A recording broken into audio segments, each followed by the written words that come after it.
anyways, other than just repetition of the questions that I can do to keep from burning out during the ACT, I usually crash during the reading. Yeah, so I talk about this a lot in videos. I think on YouTube I've talked about this before.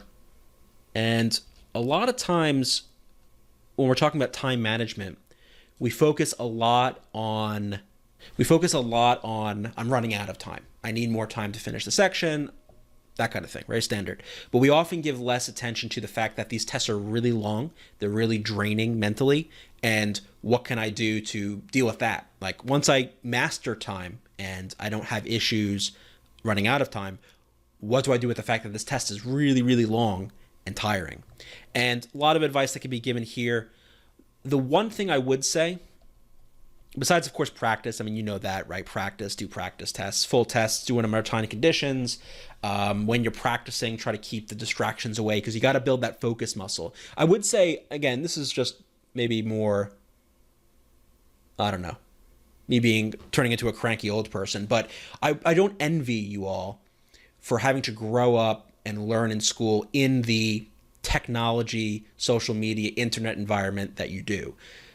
So I went to school in the late 90s, early 2000s. That's when I was in high school. And, we had AOL, but none of this stuff existed, right? There was some internet, was like barely a thing.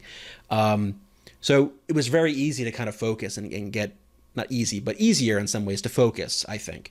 But now I find it with myself, with all the tech and gadgets and devices and social media, it's really hard to get that focus muscle strengthened. So you have to, in your practice, really put away the phones, put away the social media, turn off the TV, turn off music, and really learn how to focus, because it's something you can get better at if you put in the time. So beyond all that obvious advice, the one thing I would say that also gets less attention is efficiency. And what do I mean by this? So a lot of times we focus on the questions that we get wrong. Obviously, if I get a question wrong in reading, I want to make sure that I don't get it wrong in the future, or that if I get a question wrong in math, that I learn the math concept.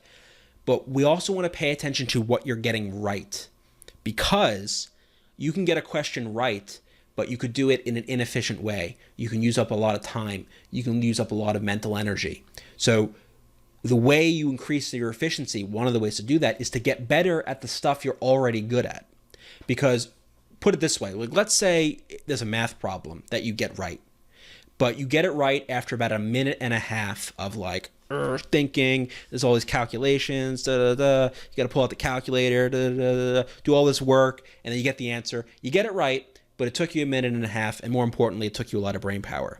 Versus eventually you learn, oh, I can do the same question with this shortcut, do it in 15 seconds, and I save time and I save energy. So sure, you're still getting the same question right. It's not a difference in the score, but it makes a big difference longer term.